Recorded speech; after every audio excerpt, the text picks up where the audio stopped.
Steph. Hi, Jeff.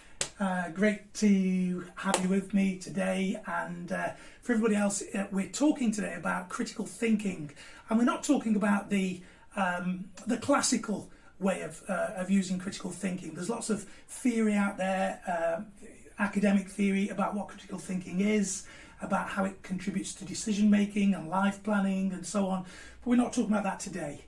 We're talking about critical thinking in the way that we help ourselves in our own minds to overcome obstacles to certain aspects of our learning.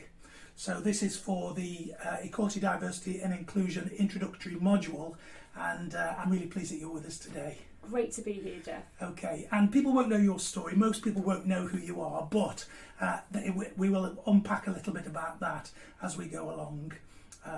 It's really important. So in terms of learning opportunities going forward for people when they're thinking about equality, diversity and inclusion, I suppose in your life, and you can kind of explain a little bit of this, that you've encountered a whole range of responses to you as a person with certain disabilities. Do you want to just talk about that a little bit? Absolutely, yeah. As a disabled woman, there's been a number of barriers that I've faced. I have a hidden disability, and I acquired my disability, so I wasn't born with that disability. And generally, because I look well most of the time, because it's a fluctuating disability, sometimes people assume certain things about me. So, for example, I have a blue badge, so there'll be times when I get out of the car and I'll face that assumption that, why is she parking in that space? That's me. Just to say, honestly, sometimes that can be me. I can, you know how, and I have to apologise for it. Sometimes somebody will get out of a car and they're in a disabled space, and I'm thinking, I wonder what's wrong with them. I'm not dissing it.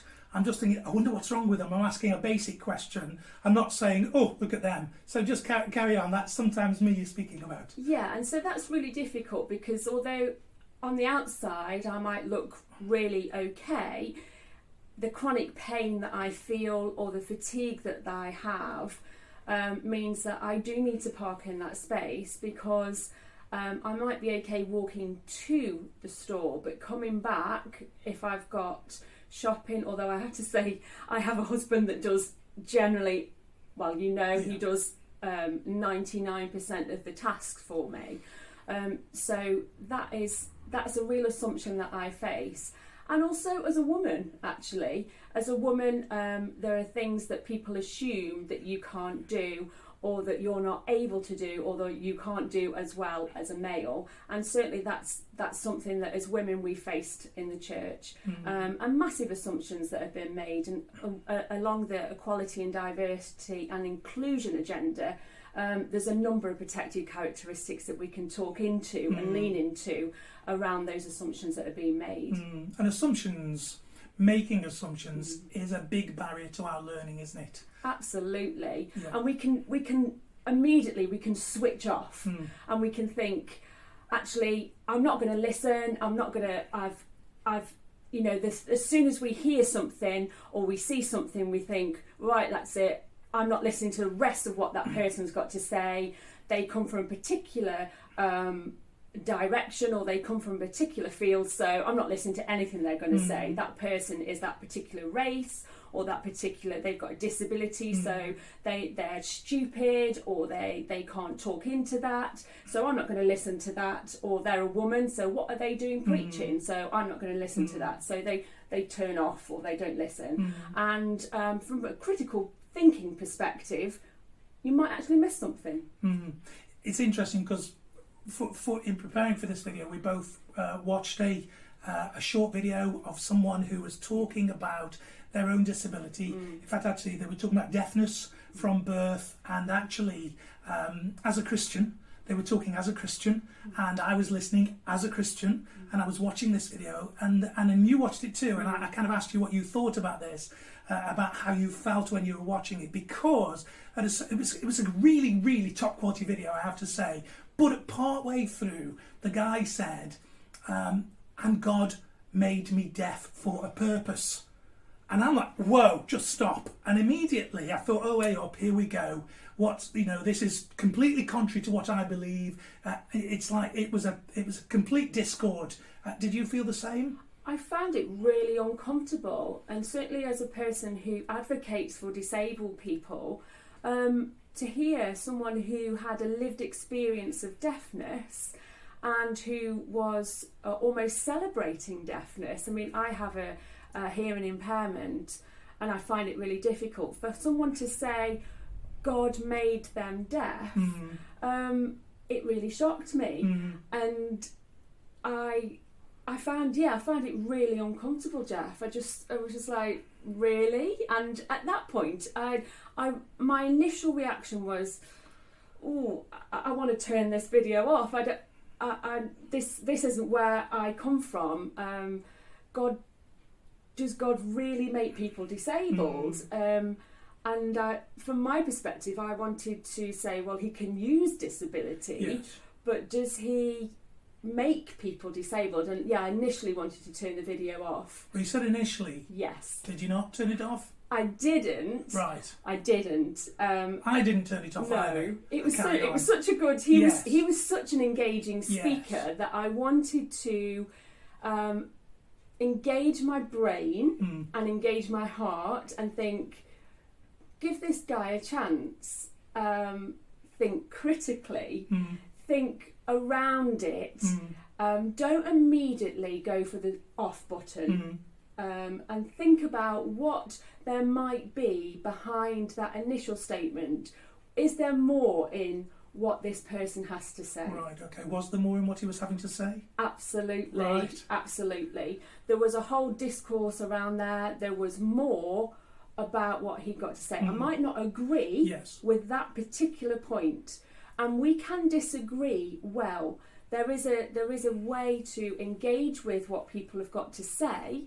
And we might not agree on everything that what people have got to say. There's a critical thinking, there's a critical, we might say, oh, okay, I don't agree with you on that, but I'm going to widen my thought process and have a look about what else you've got to say. And there was loads he got to say about the disability agenda, about the whole, how we in churches can embrace people who have a lived experience of deafness, and he was talking about all sorts of different adjustments that the church can make to include people who've got a lived experience of deafness. And he shared some about having subtitles, about all sorts of different adjustments, and about having people who could sign, about having making sure that there was accessibility in the worship. It was incredible, actually. And I agree entirely. Yeah. I thought the practical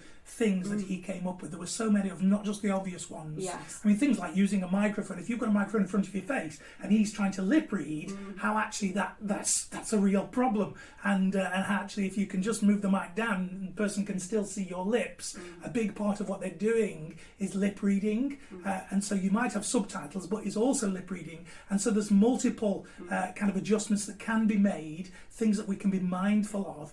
And like you, I think if I'd have turned it off there, because I felt a little bit like, oh, I don't think that's theologically correct or whatever. Actually we had a difference of opinion in that, but we were able to work together, from his point of view of recording the video, me from learning from him, his lived experience and the things he'd had to say about church. We were able to meet somewhere whereby I was learning about how we carry forward those adjustments into the life and body of the church. And I thought that was really, really important. And there are so many places. The reason I mention the video is because in the Equality, Diversity and Inclusion introduction, there are a number of resources that we will be using, suggested in the later part of the introductory module, where some of those resources aren't related to the Methodist Church.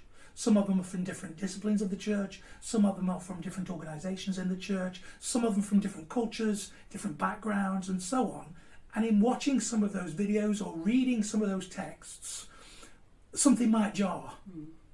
Do you get that? Absolutely. And the initial reaction, it's a human reaction, isn't it? And guilty of it, and it's an absolutely realistic option that we suddenly go, oh, I don't want to listen to that, or that person is getting on my nerves even, and we close down. Tone of voice sometimes, the music in the background that somebody might put into a video, the fact that they put music in a video.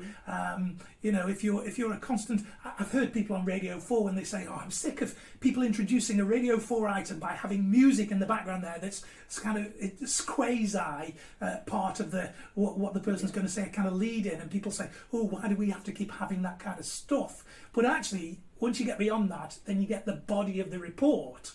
Actually, it's the body of the report that becomes important, but you just have to kind of sometimes, you know, get through something and tell yourself that there might be stuff in this that you can listen to, and that you can, I call it eking it out, you know, that you kind of draw it out of the situation. I don't know about you, but, and this is a terrible thing to say, sometimes I listen to a sermon, and I'm not saying that all sermons are terrible, the occasional poor sermon, but actually I come out and I think, somebody will say, what was that, what was the sermon like? And I say, you know, it was really good. And what's happened is, I don't know if you've ever done this, what's happened is that whilst listening to this sermon, because it's poor, I start to kind of, my head starts to work, and it starts to say, okay, there's that, and then I start to clothe that sermon with all kinds of other illustration, with other biblical text, and with other kind of thinking. My critical thinking mind is working to bring, you know, more to that situation, more positive out of it, almost to the point whereby I come out and say, you know, that was quite a good sermon, and it might not have been, but I'm actually working away, you know, the critical thinking, assessing, assimilating, drawing from my own experience, drawing from the experience of others that I've also heard speak on a particular subject. And so I don't know if that happens to you. I think I have done that. It might have been one of yours. Thank you. Thank you for that. Seriously? No, it wasn't one of yours. But no, we have actually done that, because you're trying to find something, and you're trying to just dip into your own sort of critical thinking to say, I'm not going to just shut off and close down, and try and find something. And because you're saying to yourself that God can speak into all sorts of situations as well. And also it's knowing that there is that whole space to not shut down and to be open to all sorts of different thought processes, and to not make those assumptions, not to just be shut down by the minutiae of somebody's voice or somebody's of a different perspective than yours initially, and just not to look for things that are just like you, and to be open to what is something new and perhaps is a little bit uncomfortable, somebody's different lived experience. And that's what equality, diversity and inclusion is all about, to be open to something that might just be a learning opportunity for us. Brilliant. I'm going to leave it there. Thanks for joining us. Thank you.